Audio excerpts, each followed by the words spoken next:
Merkel Media. What does the goddamn line say, Tony? Please do not use gendered language. Then what? In airport jail? Look, you're going completely sideways, man. It's a big club, and you ain't in it. How dare you? Mr. Speaker, United States. I'm Chris Hansen with Dave on NBC.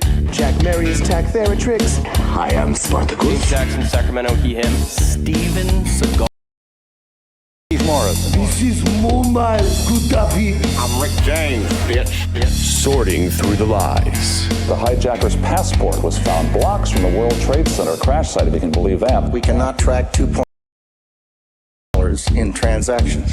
And uncovering the centuries-long plan for world domination. Learning about Cuba, having some food. Let's talk about Chinese people. Have you ever been in a Turkish prison? Swangles and Fort Lauderdale. I have sent 6 of my Libyan missiles to blow up the sea. Nothing could be a clip with 2 German bisexuals. Oh, you English are so superior, aren't you? Thank you, comrade. And aggressions. That's what assholes call it. With your host, Buddy, I don't know who you are, but you're about to get chlamydia. Charlie Robinson. Hey, Whitey, where's your hat? You want to drop the blame on Charlie and say it's all Charlie's fault. He was a retard. I get some goddamn diuretic.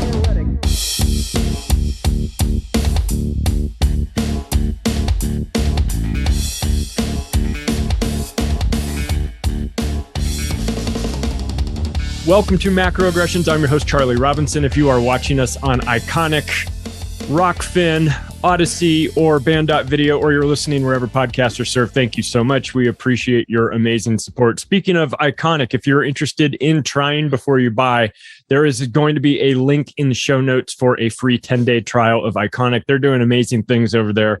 They've been a home for this show since we started. We're appreciative of them.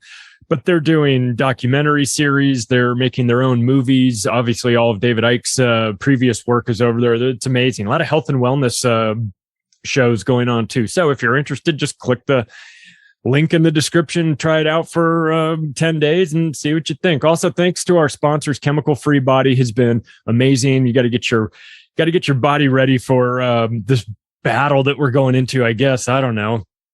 Feels like a battle. It's definitely an emotional battle. And I think that if you have your body in the right shape, you're probably going to have your mind there as well. So if you are so inclined, go to chemicalfreebody.com/macro and you can see the program that Tim James over there put me through. It was amazing. There's like a detox in a box is what he calls it. And it definitely worked. I shot a video showing my results. So if you're interested in getting yourself in better shape this year, and this 2022 is the year you're finally going to do it, you're going to get yourself in fighting shape to go join Alex Jones and fight the New World Order or something, I don't know, then use the promo code MACRO on your way out to save yourself some money. And also our sponsor, My Patriot Supply. Speaking of getting yourself ready, holy shit. If you haven't been watching the news or seeing what's going on in the world with supply chain issues and what can best be described as the mental retardation inside Washington, D.C., trying to control this whole thing. We've got truckers protesting and all this.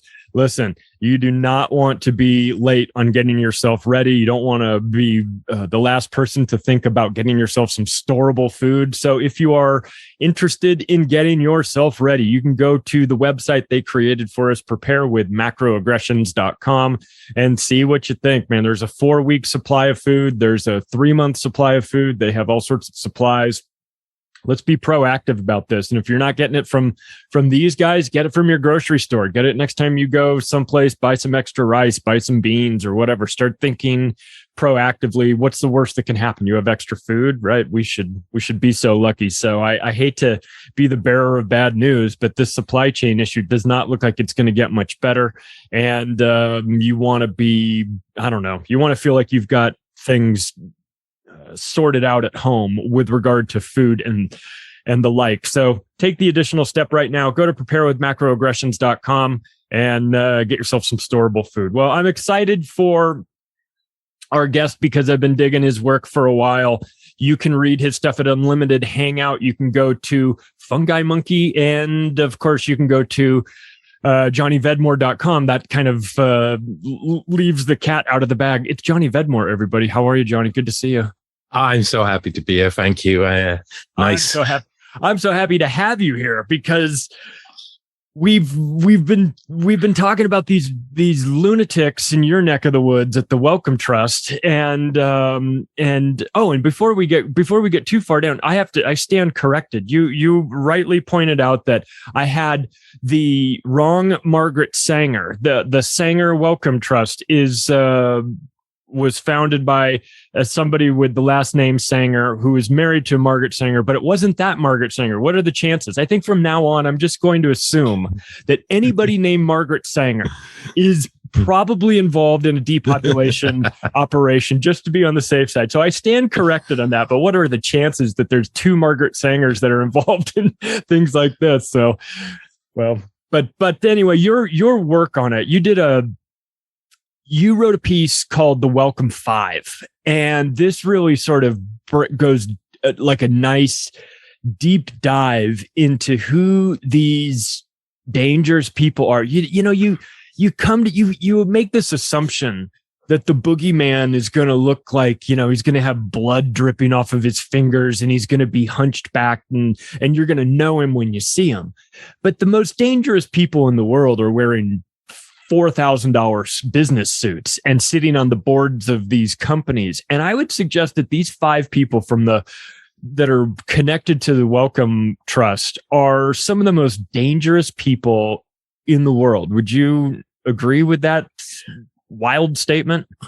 I would not only agree, I would say something that came to my mind instantly as you said that. And who was it who wrote James Bond? Was it Ian Fleming? Was it? Yeah. Right. He was friends in the elite British establishment. Yeah. His days were riding, one of the obituaries of a very famous person said that he rode in the car with Billy Williamson and others down the coast of Kent with a convertible with wind in their hair. And Billy Williamson, who was his friend, was also one of the most prolific child molesters in some of the most elite schools. Oh, shit. This guy was a terrible, awful human being. There is no one else who I can see in history this is just like, this guy was stereotype. He was awful. He was into bare bottom spanking. But most of the people who were around him, the teachers and people he employed, were brought up the same way. Now, he had been originally deputy headmaster at a place called Wellesley House. That's where Ted Heath went, who later would be the prime minister, who was friends with Jimmy Savile and also had many accusations.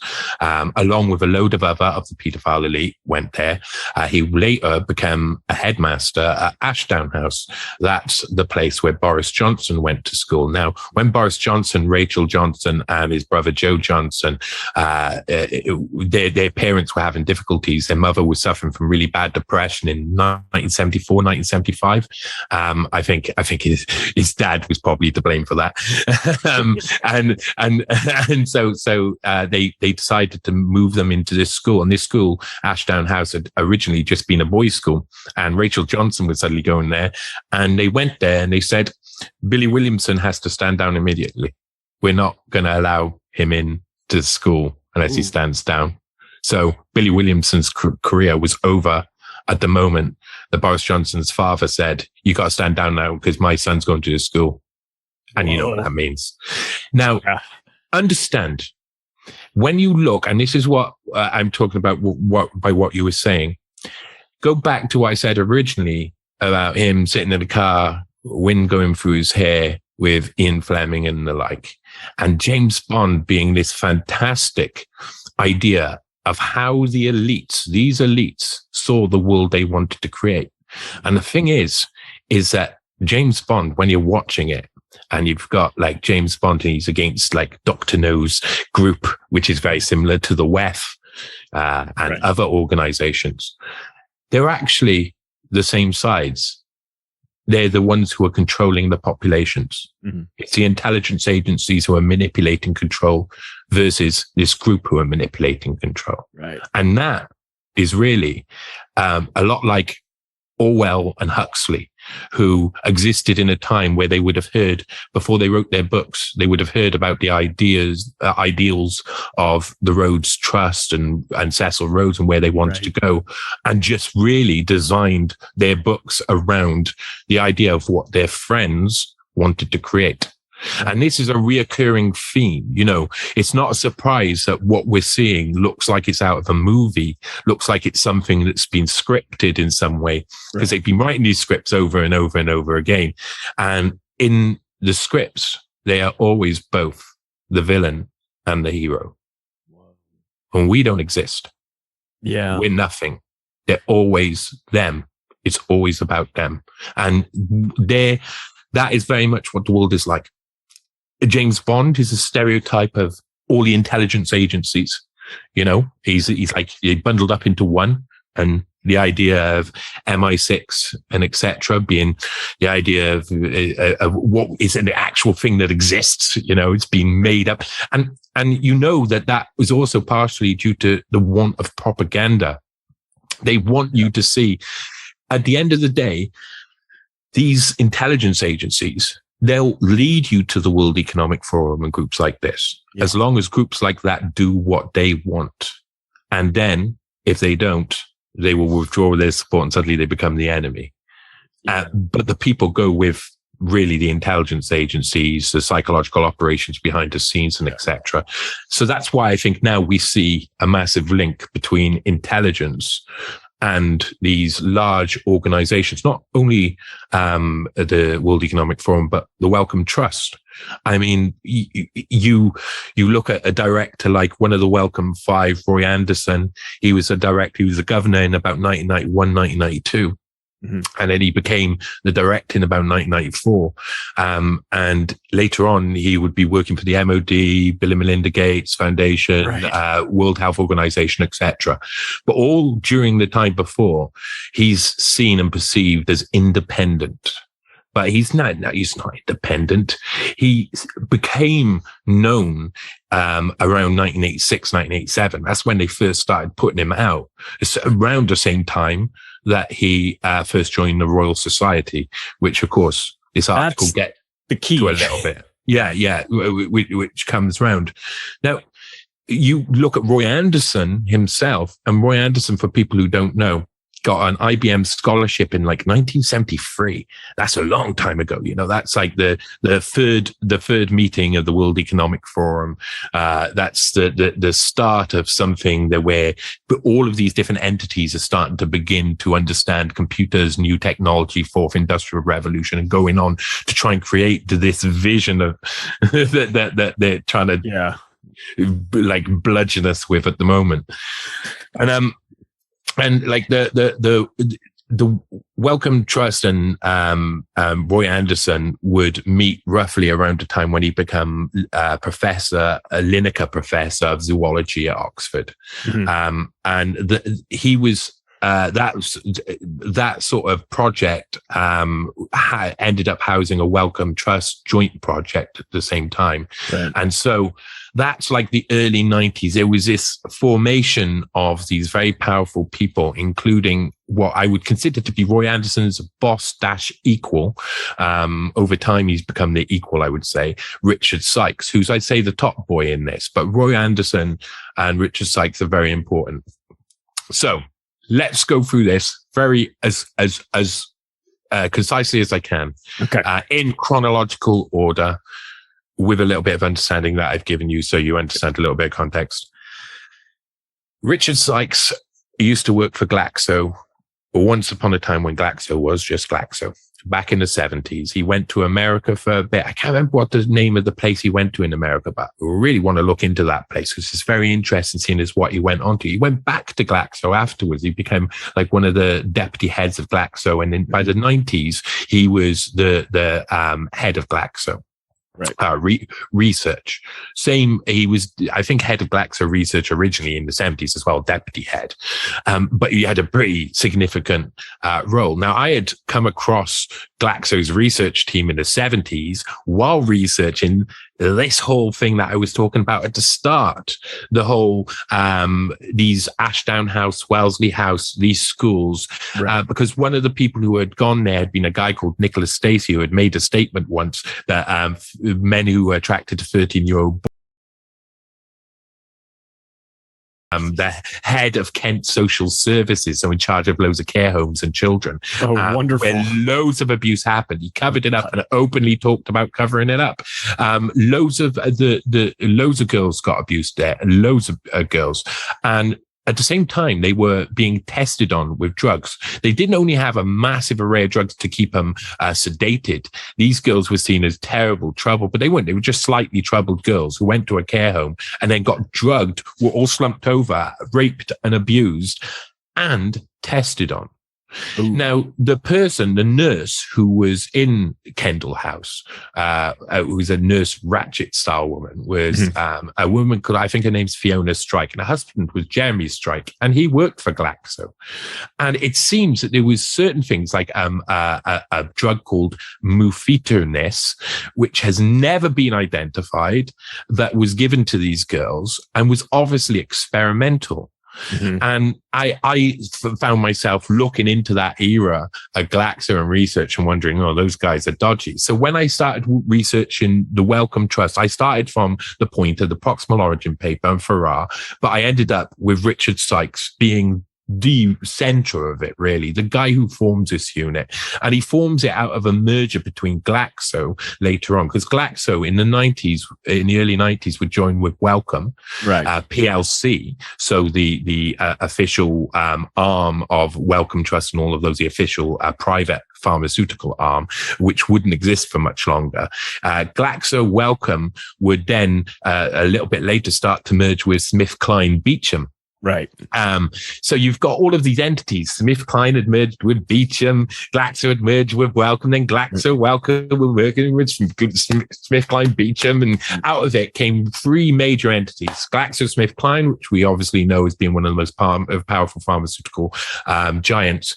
And I would say their reach is much more like what their task is in the role of this modern pharmaceutical dystopia is the underhand, the hidden hand sort of role. So that's why I don't think they produced any of the vaccine stuff, or they were the main people to come out with that sort of stuff, because they're into the control part of it because of this era where Richard Sykes said, I'm going to merge academia, government, and private pharmaceutical industries, and we're going to share all our research, and we're going to put all our research in one place. And that gave them a form of control over that research as well. Yeah. Wellcome and Glaxo, SmithKline Beecham, SmithKline, when GlaxoSmithKline became a company, Beecham became a company, and the Wellcome PLC got disappeared. There was no private side to Wellcome anymore, and the Wellcome Trust got reformed in about 1994, 1995, right in that sort of merger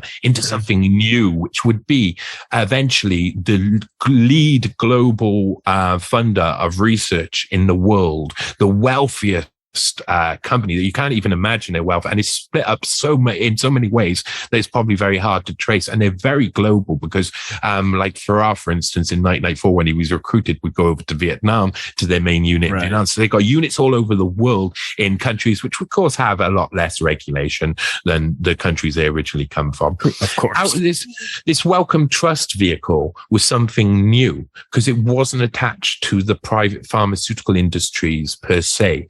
We all know it was still the same people running it, and it's all about really feeding the pharmaceutical industry with the research a pharmaceutical industry wants, but also being able to control that research at a level that when it goes to the pharmaceutical industry, well, you're only getting what we're willing to fund. So the Wellcome Trust, Imperial College, and Oxford are like this triangle Sorry to say it.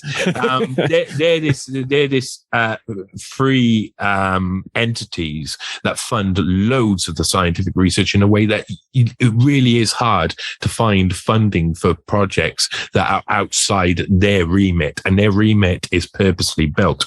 So Richard Sykes had made this new company, this Wellcome Trust, and Roy Anderson was there right in the center of it, building it with him. And they would recruit in 1994. Some people say they recruit Edward Holmes and Jeremy Farrar. Two men who are well known for the proximal link to proximal origin, a SARS-CoV-2 paper. Edward Holmes wrote on it, and Jeremy Farrar was the organizer of it, as well as being the person in the Fauci emails who was to organize the entire response, the entire Western response, advise on all the finance and advise on everything to do with the pandemic. Everything. That's a massive amount of power for one unelected man. That's insane.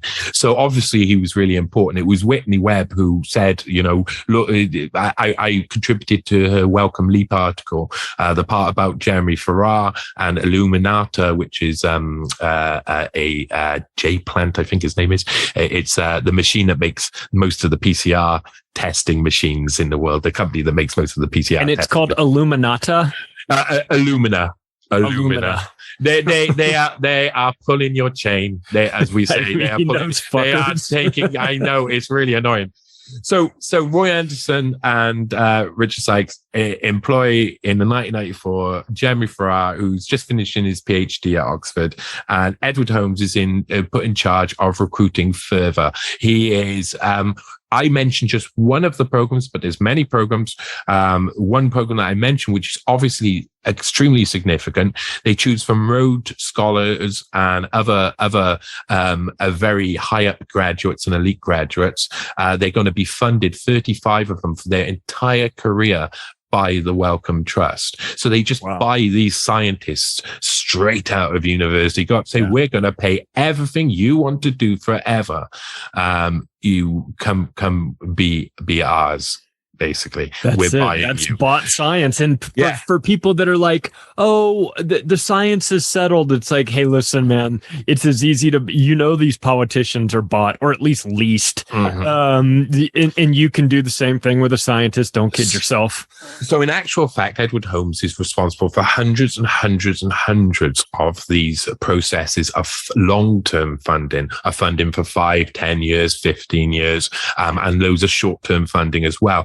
The amount of he's obviously in responsible for recruiting the big fish, and he was put in charge of that in 1994. And of course, wherever they've gone afterwards, they've still remained the same unit. They've been still closely connected, and they've still been all working. As soon as the pandemic happened, they form again, And there's been other times where they formed after 1994, of course. Alongside Roy Anderson was the last of the Wellcome Five. So I've mentioned Richard Sykes, Roy Anderson. I've mentioned Jeremy Farrar and Edward Holmes. And the last one's Neil Ferguson, possibly the most well-known before Jeremy Farrar's business or got exposed.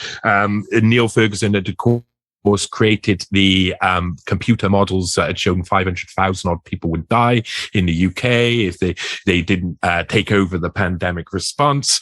He had been Neil Ferguson's assistant, recruited and enticed to work with Roy Anderson. Neil Ferguson was Roy Anderson's assistant, enticed to work with him by another member of the Royal Society in a presentation. Robert May, a guy who's co-authored 2 books with Roy Anderson, maybe more actually. That was just in 2003 or something. He had co-authored 2 books and had been lifelong friends. And at a presentation Robert May gives, he convinced Neil Ferguson, go work with Roy Anderson. He becomes his apprentice.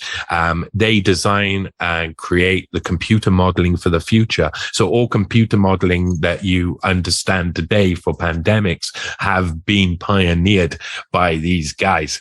And in 2000, they would leave Oxford under a cloud. They would make Roy Anderson would make some remarks about Sunetra Gupta, who would later go on, it's amazing the links, later go on to head up the Great Barrington Declaration on the other side of Roy Anderson's guide during COVID, as well as being at the time married to Adrian Hill, who headed up the Oxford AstraZeneca vaccine, which is just mind blowing. I know it is really messy.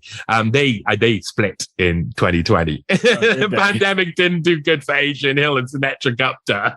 She's leading the Great Barrington Declaration, and he's leading the AstraZeneneca trial. So now they're not going to get along. So Roy Anderson made some comments about her when she was at Oxford. It wasn't appreciated, and they weren't true. Apparently, I don't know. I wasn't there. And they're all smutty elites. I don't know what they're up to in their dirty little dungeons. So basically, the board at Oxford said, "No, you gotta fuck off." He went, "All right, then I'm going to take all my 70 researchers and all my research team and all my funding from the Wellcome Trust, which was like £7 million in funding at the time, and that's what, like 2000. So that's probably quite a lot of money." And they moved across to Imperial College London. It looked like to spite them, but then they changed all of their research focus into foot and mouth disease, which hadn't been a problem since 1968. So it hadn't been around for over 30 years in Britain, and wasn't really something that they had looked at before. And suddenly all this whole research team were all concentrating on foot and mouth disease. And 4 months later, what do you know? But foot and mouth outbreak happens for the first time in over 30 years in Britain, spread through the countryside, blamed on a poor farmer who was right in the centre when there was outbreaks all over the place, like cows are roaming the fields all around, spreading foot and mouth everywhere. I mean, it had already obviously been going for ages. They knew about it. At the time, Pirbright Laboratories, which was one of the defence laboratories aligned with Porton Down, they had 500,000 samples of the 7 different types of foot and mouth disease stored at their facilities. They would have leaks. Those different facilities, like Ministry of Defence facilities, would have further leaks 6 years on, and would admit to them that time of foot and mouth disease, but they were controlled on that occasion.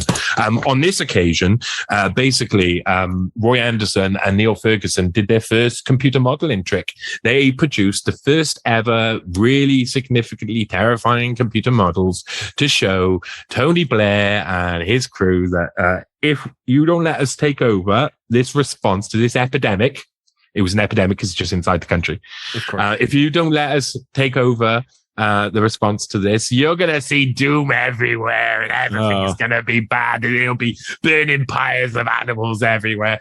And in the end, everything was terrifying, everything the worst it could possibly be, even though Tony Blair would hand over power to Roy Anderson and Neil Ferguson and his team for the complete entire response, ignoring people like Dr. Kitchen, who was an extremely good advisor at the time and knew everything about foot and mouth disease, ignored all of the real experts on it. And instead, what about his research team, who are just coincidentally currently studying foot and mouth disease? So obviously that's really dodgy. The statistics, the Ministry of Agriculture, Fishery and Farms, later would be DEFRA, they would release statistics all of the time through this foot and mouth disease outbreak. And they would end up manipulating the statistics once things were going bad, because basically Roy Anderson and Neil Ferguson said, no to vaccines. That's a bad idea. You shouldn't do vaccines. They'll be ineffective. Completely the opposite of COVID. We're going to have to kill all the animals, just cull as many as possible. Test and cull, test and cull, test and cull. Now, the testing wasn't very good, and it's estimated that 2/3 of the animals weren't infected with foot and mouth, because they were like, oh, that guy over there, that cow over there, sorry, he's got foot and mouth disease, so let's kill the whole farm within this. So I think they used kind of like, because vaccination rings were used, so normally to control this outbreak, so 3-mile radius, vaccine inwards until you reach the middle and find no more infection, and then you've controlled that area, go on to the next area. That's how it was before. They kind of did it. You start 3 miles out, kill everything, just crush, destroy. Serious, the country I live in, animals on the countryside. It was a bizarre sight to see. Not able to go into the countryside's first lockdown in a long time in the UK. All based on false predictions, evidenced by people who seem to have been put in for Ministry of Defence, etc. And of course, straight afterwards, even though they had done loads of damage there, they would get honoured by the Queen. Now, the statistics they manipulated seemed to be for a reason, because Tony Blair was and the election was going to happen in May, and this was still raging. So he said, I'm going to put it back to June. And then they changed all their statistics and their model to show that it would, the foot and mouth epidemic in the UK would end election date that Tony Blair called. Funny how that works. I'm sure it's all just a gigantic coincidence too. At the same time, they sped up the kill and killed as many of the animals behind the scenes. The army was brought in, of course. That's famous. There's one story that I read during that time that was just it was emblematic of this whole period. It was a Sunday afternoon, Sunday lunch at a pub. And this pub was really famous. Loads of people would go there all the time, and it had a horse and a cow that were in love. I believe it was a horse and a cow. They were in love. They shared the same field. They sat literally next to where everybody ate their food. And people would love how this horse and cow were best friends. And I think they may have even renamed the pub to fit it and stuff. One day, Sunday lunch, place is completely packed, kids, families, everything. The army comes in all messed up with they're looking like they're from something in the future. They go in and they exterminate the animals in front of everybody. Whoa. In front of everybody, drag the dead corpses out and leave everybody in complete shock. Now that was emblematic because you don't even understand what they did to farmers during this. This period was really about making farms go bust, buying up the land. Of course, it's buying up the land. And Disgusting. Yeah, and then afterwards, for the next 20 years, Neil continued to produce. Every time that they discovered some sort of new virus, this is happening, and 50,000 people are going to die, and a few hundred people die. And oh look, bird flu is going to happen. 200 million people are going to die. 400, 500 people die. They were trying to spark this pandemic response because they had learned you can spark the fear, public curiosity and fear around an event, then you can take control of the reins of power. You can take control. The prime minister themselves or the head will just turn around and just completely and utterly give up all of his responsibility, ownership and accountability and hand it over to some people who are completely unelected. And it's just crazy. Of course, that's what we've seen again happen. Yes. And again, with faulty models that are predicting mass casualties that don't work. I mean, if I was the computer scientist that was in charge of this, and every time I put out my predictions for it, and I was off by a factor of 1,000 or 1,000,000 in the case of bird flu, then I don't believe that my modeling career, my computer modeling career, would be a very long one. But surprisingly, this incompetent seems to keep getting bailed out. It's almost, if I didn't know any better, it's almost as if they want his doom and gloom scenario to become true so that they can then clamp down and create, like, manufacture something. Yeah. He even looks complete wet drip. He is, he's that much of a failure. He just, I mean, how, and this is what they do though. They all of these men, because I'll give a quick rundown because something I haven't done in other places is just mention, Edward Holmes and Jeremy Farrar during the period between 1994 and 2020 were really active. You don't realize how active these men were. Yeah. They've recruited a lot of people.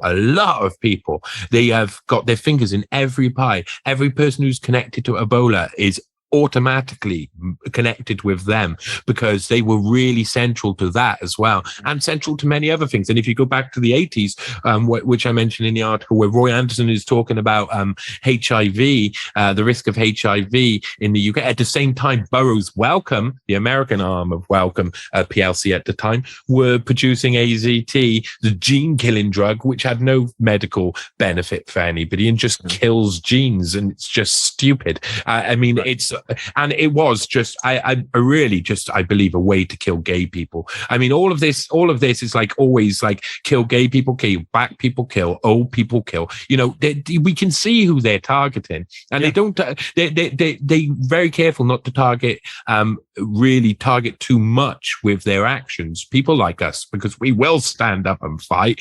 And the more they push, there will be even more backlash. They target the people who we don't even see around. So a lot of the people who are going off are people you don't even know exist. Jeremy Farrar and Edward Holmes are massively important. Edward Holmes, of course, translated the genomic sequence, or however you say, for SARS-CoV-2 and released it on January the 11th. The original release was of the translated version was January the 10th. So it was just the next day. He released the international version. They'll win a Nobel Prize for that. But he was based in China at the time. Now, not at Wuhan. He was based at Fudan, but it puts him in a very prime position again to focus in on this. Now, it seems that the Wuhan leak that was covered up in the proximal origin paper by lots of people, other people who wrote it include Andrew Rambeau being almost completely welcome funded throughout loads of his career, works in the University of Edinburgh, getting into the Royal Society soon, methinks. The only person who isn't officially in the Royal Society in this, per se, out of this group would be Neil Ferguson, who's in the Royal Statistical Society. So I think it's the same. I think it's the same place. I've got pictures of him with a goat for sure, no matter what. There's no doubt. Yeah. I feel sorry for goats, man. Poor goats, man. I've always liked goats. They just get dragged into the politics. I apologize to the goat community. Yeah, apologize to the goat community, unless it turns out you are like Black Peter or whatever. I watched a movie with a goat who was evil in it. It was amazing. It was terrifying. Anyway, these guys have been at it for a long time, and when COVID came around, it was pretty clear that the Wellcome Trust would be right at the center of it, because the Americans, I think, needed what I called, I don't know if it's right term, maybe there's a better term for it, but like bagmen to sort out like the issue. They've done gain of function research, or they've done something that's meant this whole virus and maybe multiple viruses were released all at the same time by accident or on purpose, who knows, but they want to cover that up, and the Americans didn't want to do it themselves because it makes them look guilty. So though they are involved to an extent, is a Harvard crew, a Broad Institute crew linked with Eric Lander and the like, who are also Pardis Sabeti is one of those, who's also involved in a lot of this stuff, Gary and stuff, who was involved in the proximal origin paper. They're all American based, but the majority of the central unit of it's amazing what they did. It's amazing the amount of what they did, covering up the proximal origin of SARS-CoV-2 is pretty crazy in itself. But then, being responsible for the entire vaccine rollout in the UK, which Richard Sykes is, and the entirety of the response, the main advice on the entirety of response for the Western world for Jeremy Farrar, and those responsibilities, those things that they put into action have just been copied by other countries around the world. So don't think that most other countries haven't been original. They've copied what these guys are doing. So this is like still very central. And these 5 people, I think, are probably paralleled in each country to an extent. Units like this, units that can be put in charge of sorting out this sort of thing or that sort of thing. And when you look more into it, they always got MOD connections in Britain or in America. They've always got the same old connections. How you stop these guys is unknown, but their control over the COVID narrative, over the response in the media, over the response in society and everything. If they're going to take that much responsibility, they need to be held to that much account. That sort of account hasn't been held since Robespierre has been around. There is no, I don't think there is any punishment on earth that fits these guys. What they've done is hubris, scientific hubris, are did during World War II, and they're so scared of hearing that over and over again. But I don't want to say it over and over again, because in a sense, the way all of the pastors being used Nazi stuff over and over again often ends up belittling an argument like this, because these people need to be treated as their own. They're not, they've done their own, they've made their own actions, they've made their own decisions, they've made their bed, and they should lie in it. It doesn't matter who they're linked to or why they did it. They've done it. But we're living in a world now which is like close to what probably Camus or someone would see like absurdity completely, and people trying to make logic out where there is no logic to be made. Go on. Well, we see. So would you say that like a fair UK America comparison would be the role of Johns Hopkins Medical Center and Bill and Melinda Gates Foundation? Is that kind of the equivalent of Imperial College and or Oxford? Well, it used to be Oxford where they started, then they moved to Imperial, and then the Wellcome Trust. Is this sort of like, are these the franchises? I would say there's definite like similarities between Imperial College and Harvard in this process, for instance. And if you go to Johns Hopkins, you're probably looking at Oxford as being an equivalent. And yes, you can see sort of those parallels, but I think the American system and the British system are loosely based on each other because they've evolved together. And if you look over a long period of time, you see how they've evolved together. And when they find a winning system in one of the two sides of the Atlantic, what they do is they adopt it on the other side of the Atlantic. Now that's the same with, and this is something that I find quite. I've done a lot of research into the historic people like Savile, and people have enacted on thousands in this country. These people, Jimmy Savile's victims, were numbering definitely lower end figure 600 plus. Yeah. I mean, that some of the stuff that you learned. There's one thing that every time I think of Savile, it's the only thing I can think of. Who is lying in a bed. She's telling the story. She's lying in bed. She got literally her arms and legs up. She looks out the window. She sees Jimmy Savile running around the corner, like he's just come. Run around the corner, run straight up to a window, climb through a window, and he raped her. And that sort of, can you imagine even explaining that to people, coming out about that to people? Their effect isn't just 600 people. And then the effect that has on multiple people. And what I find really interesting is that when you look at things like in Britain, we've got, in America, you had like the Franklin scandal. Right. And that is literally parallel to what we saw with Elm Guest House, the Kincora. Dolphin Square. Yeah, all of that stuff. Cyril Smith and but because of the culture, they enact the same sort of structures, and you get slightly different variations of them. Because one's this quirky British one where they're dressing up as babies and touching children with claws while crying. In Ted Heath's case, apparently, he used to wear claws on his hand, touch the naked children while he used to cry. That's what it's. Leon Britton would dress up as a baby and have them on their child. Billy Williamson, as I mentioned, bare bottom spanking. They all had their little thing that they were known for. But all of these things are parallel, and it's not a surprise that they are, because they're the same sort of people behind them. They have to come to the same ends, and they've got the same functional institutions and organizations, and they'll be slightly differing, and they'll maybe, like in America, I think this is why I say this, that structure that we have, the simplistic to define in the UK, that's between like Imperial College, Oxford, and the Wellcome Trust, as an example, is probably much more complicated and has a few extra angles. It's probably a hexagonal or a pentagon, as they like. Right. It's got a lot more sides to it, because either side has developed it differently over time. And I think I think the Americans are able to push things quicker than over in Britain.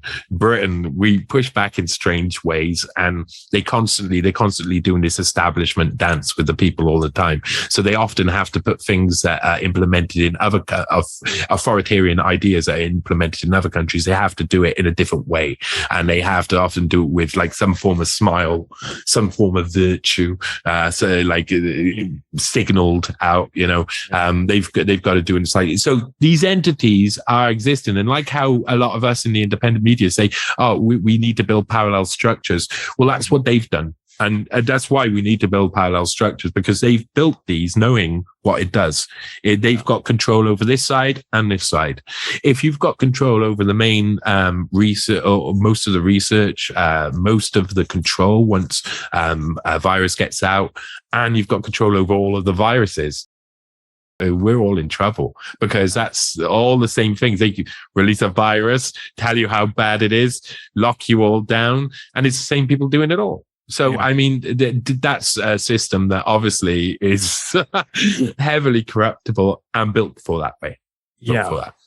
And you did some, and part of what you've done in your writing is it might seem sort of different, but it all plays into this. Like the work you did on the Edelman public relations and how they're sort of running psychological operations over and over again. Everything I research everything ends up in Edelman all of the time. Yeah. That's an interesting component, but of course, once you think about it, shouldn't be very surprising, because this is all dependent of the public through the media, through a fear. So you're just selling a new product. The new product is fear. The new product is it's the new season of COVID, and you've got a new starring cast, and they've got to sell it, and they go out there and they use whatever. They use the media. They use branding. They use branding. They use celebrities. Yeah, they use social media. You got it. Like this is it's no different than selling a product, right? Getting everybody to convince them that they need to feel some way. And normally it's, I need to feel like I want to have a Coke today, or I need to feel like I need to buy Levi's jeans because then I'll feel cooler. Instead, it's all the same process. It's just the product is different, and now they're instead of that feeling of exhilaration of drinking a Coke, it's this feeling of fear from COVID, right? Yeah. Well, like Slavoj Žižek once said, is that Coke, once it warms up a bit, turns to shit in your mouth and tastes like excrement. So all of the branding in the world doesn't help them at the end of the day once the effect hits in. And that's really important, because they can do all of that. I mean, what was it? Kit Harington was saying in Event 201, who's like the representative Edelman, he was saying, flooding the zone, the way to stop information getting out is flooding the zone. So when we saw coronavirus hitting, what you saw was them flood the zone with loads of information about coronavirus at the same time as censoring people like you and I and other people in the independent media, so that they can control the narrative. And it really is all about branding is central. I mean, everything they use has been branded beforehand so that they can use the brand to brand to brand us with a message, to brand us with a message that we will have to read over and over again, and we will have to hear over and over. And we know some of them. We know Build Back Better. We've heard some that I remember seeing linked to somewhere with Edelman. I'm not sure about this, but the Flatten the Curve line is just Edelman rings through. Stay home, stay safe. Let me say something that I said yesterday in a show, which is really important. I think from a UK perspective, if you've lived through the past 24 years, for the majority of that, your democracy has been a complete sham and has been controlled by the World Economic Forum and Edelman. Both of those entities working together to control the UK political system. And that sounds mad an intensely crazy, a conspiracy theory. Oh my God, what's this guy saying? Well, I can tell you that when Tony Blair was voted into office, he was the first of the World Economic young global leaders to be seeded into office. And he chose his chancellor, Gordon Brown, who was a World Economic Forum young global leader. Their opposition would be William Hague, who was a World Economic Forum young global leader. Eventually, William Hague would be taken over by someone for a small time who wouldn't I can never remember his name. And then David Cameron, who was a World Economic young global leader. Luckily, Ed Miliband and Ed Balls would come along as the opposition and chancellor to go against Cameron. They failed. Oh, they were both World Economic Forum young global leaders. And then they would, of course, go away. And David Cameron, the World Economic Forum young global leader, would remain in charge. Eventually, Jeremy Corbyn would take over the opposition, and this would cause trouble for the establishment. Big trouble, major trouble. They didn't expect it to happen. They had only let him in to actually become leader, thinking that would never happen, and then all the members voted for him, and they didn't expect it at all. They got a little Trump bomb in there. So, who did they sit next to him? One of his main allies during the entire time, who was out constantly at the front of Corbyn and next to Corbyn, was Shami Chakrabarti, who's a human rights attorney, I believe, and etc., and a World Economic Forum young global leader. Our system has been completely and utterly destroyed, our political systems. I mean, over at the same time, while David Cameron was in office, or Gordon Brown was in office even, and Tony Blair, Sarkozy was in office, World Economic young global leader, and Macron would later be in power, young World Economic Forum young global leader. And then you got Putin, Trudeau, you got Merkel, you got all of them around the world. There's plenty more. And when you actually look at what happened during the UK political conflict between the establishment and Jeremy Corbyn, well, they put out loads of people against him. Like Chuka Umunna was one of the central characters, who's a British MP, who was a British MP at the time, has now swapped between three parties. Well, he was a World Economic Forum young global leader. He also would later go on to work for Edelman PR as his bonus for fighting against Corbyn, along with one of his other rebels against Corbyn, who would also go on to work for Edelman PR. All of the actual PR front, they had a few days where they sat on the lawn of Parliament to try and get Jeremy Corbyn out on a couple of occasions, all arranged by Edelman PR. BBC, wow. All of them out there, all Edelman PR, World Economic Forum, young global leaders. The people of Britain have been owned for so long, they don't even know it. They have no, the majority of them, they really do think they're voting for someone different over here than someone different. And we know what the idea is of having two bland leaders who basically repeat the same lines in slightly different ways, and you vote for basically the same thing every time. Well, that's how they create their bland leaders. They see them into power by training them, and putting them as the only options you have through a very gerrymandered system. I mean, the UK political system, the first past the post system, when you actually look into how people are selected and etc., extremely gerrymandered process. First, they take their soul out of them, or if they even had one to begin with, I would assume, and then they put them in positions of power. I wonder what Trudeau's gonna. Trudeau doesn't look like he's got much left in the tank. Of course, they don't give a shit. They'll throw his puppet corpse out there for the public to stomp to death if they need to. But what do you think's gonna will happen with that guy in the near term?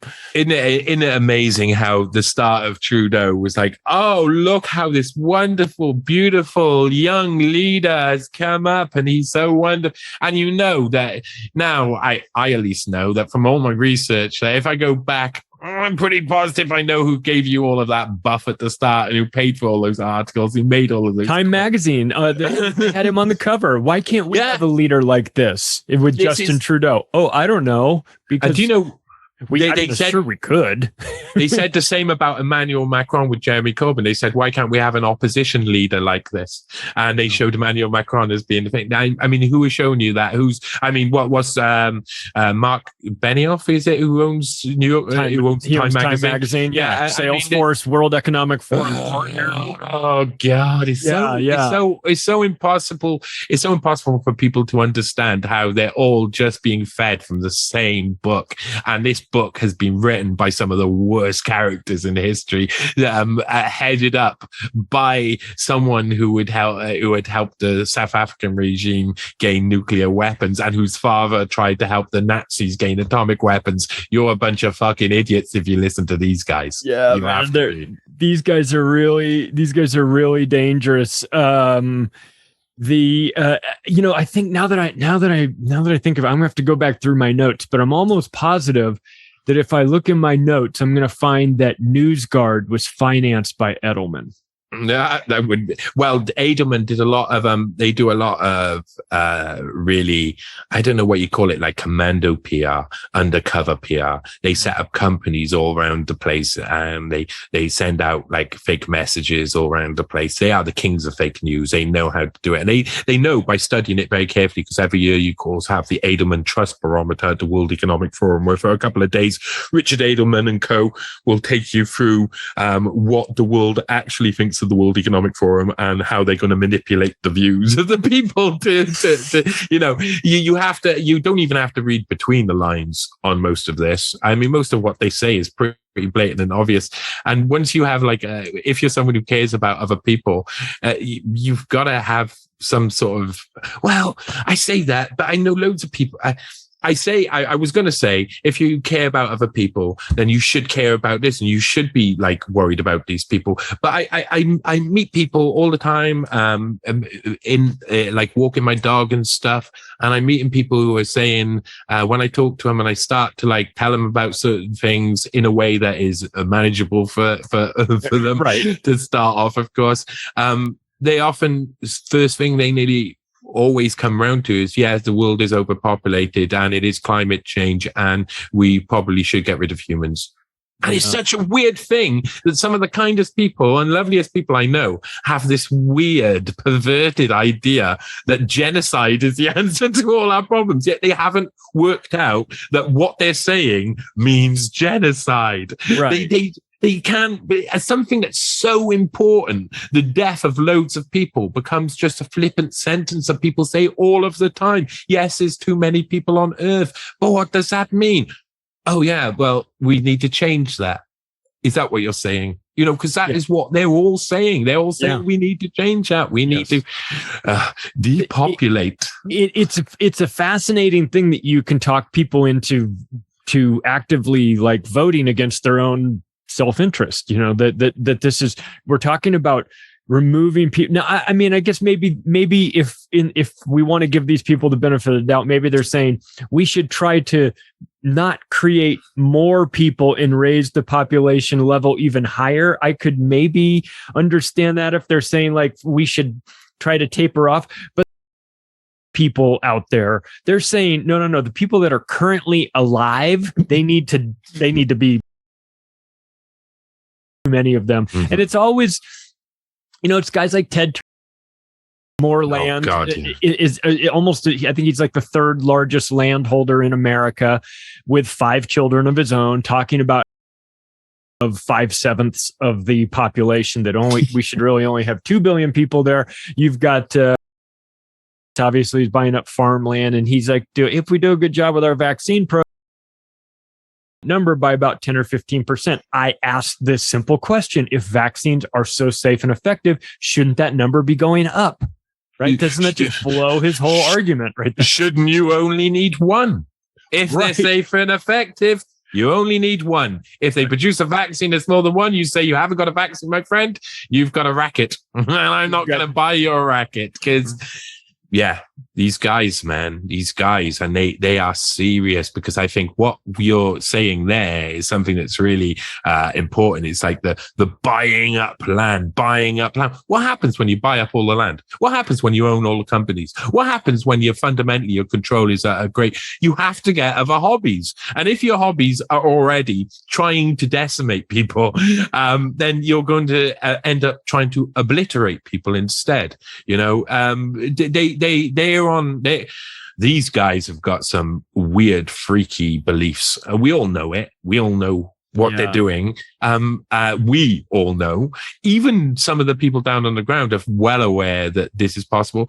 I think it's that helplessness of the feeling not like they can't do anything that keeps a lot of people just siding with them. It's easier not to argue. You know, like when you got trouble with your neighbors, it's easier just not to speak with them, you know, just get on with your life and just try and avoid it. Fact is, we've got to understand that not everybody is ideologically driven enough to fight against this. And there's no other alternative given, because they are flooding the zone with only their options and their opportunities. And their opportunities are limited and usually end in us being slaves again. Because, of course, these guys all come back to the same thing. It's not only owning land.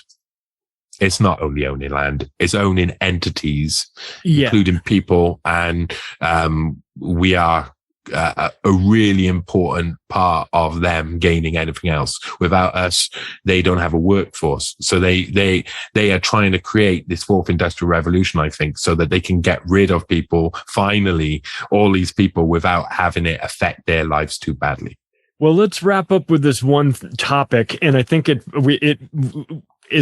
we won't open the full can of worms, but there's this overlap. There's this person who kind of shows up in multiple agendas here. I'm talking about Jeffrey Epstein.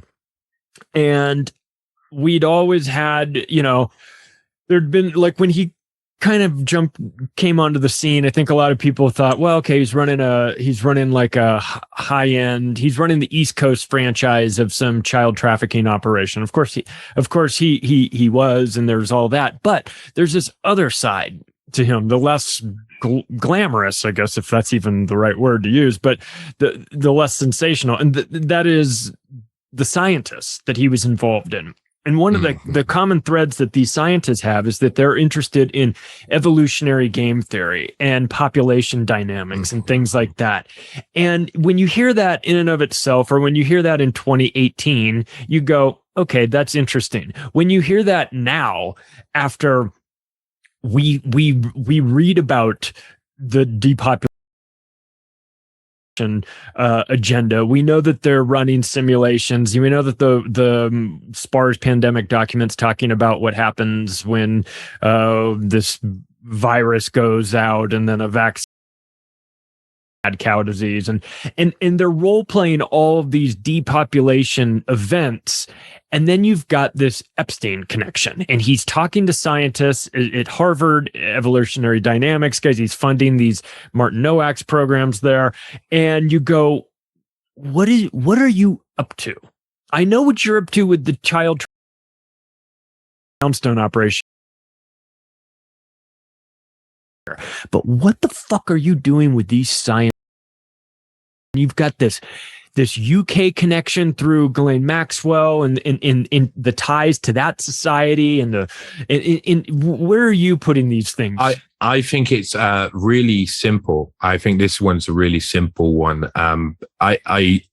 It's a basic idea of recruitment, that if you want to know who to recruit, you go and speak to them. Now, the problem is, if you're going to recruit them into something which is completely and utterly against natural order, your natural morals or your ethics, then you've got to spend a lot of time talking with these people before they'll let you into their under their belief in that. You can sit around a coffee table with some friends, have a smoke and a drink, and talk about the most extreme stuff, and nothing leaves the room, and then you leave and you don't think about it again. Some people are creating those conversations in those dynamics, and I put a very simple understanding there: around a coffee table, all having a few drinks. Jeffrey Epstein, I believe, was put in there to look for the morally and ethically corruptible. So he's he's already had loads of experience being able to define who will work with him and who won't work with him. And I think that he didn't have that care about what he looked like so much. So he would just do things. If people found him repulsive, he didn't care. He would just go on to the next person. So because of that character trait, it made him perfect for recruiting these unethical and immoral people. Now, who better than someone who's got links within immoral and unethical businesses like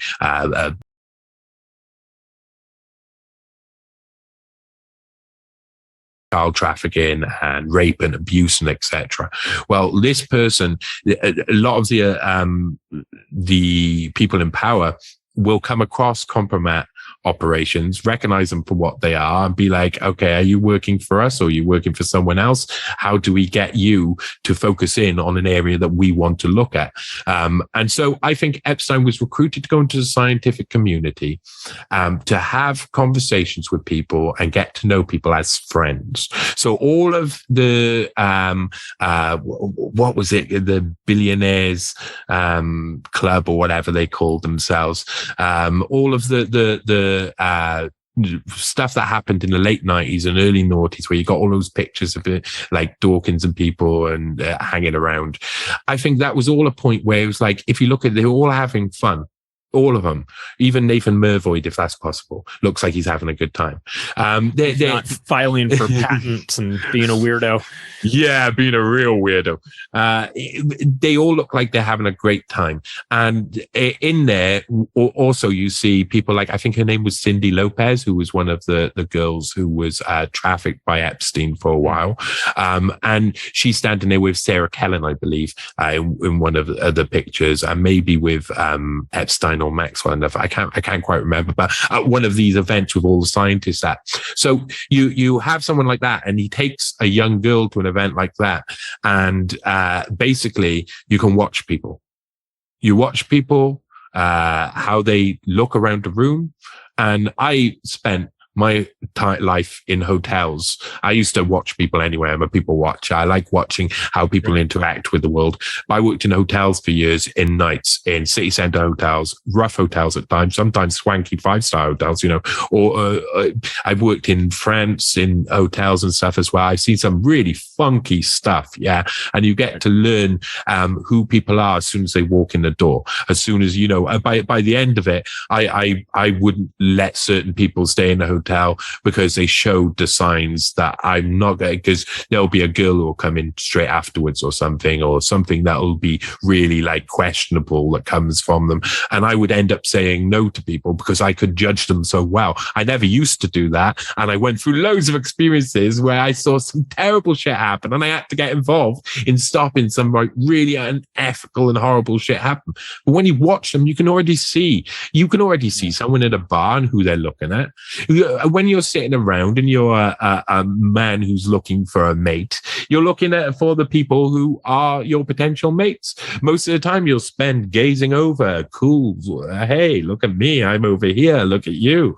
Right. That, when you stuck in a party with a load of really sexually frustrated scientists who don't get any action on a regular basis, and you've got a couple of sexy young girls hanging around that Epstein brings, and they all go, and a couple of them are real lechers and will be like, oh, how are you? And, what scientists are like anyway.